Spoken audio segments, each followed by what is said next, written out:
Hi, it's Allison. Here's what's new on monday.com for April 2023. Dedicated WorkForm automation recipes.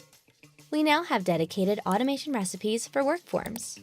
This makes it easier than ever to automate form submissions and save your team precious time.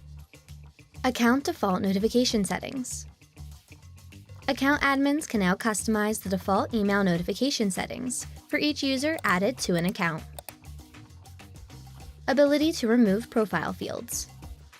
As an admin, you can now disable profile fields so that individual users will not be able to view or edit them within their account. Improved Gantt export to PDF. You can now export your Gantt chart from monday.com as a PDF, showing the entire width and length of the Gantt. Show full content of automation notifications. We've added a Read More option within our automation notifications, allowing you to easily view the entire message. And that's it. See you next month with more exciting updates.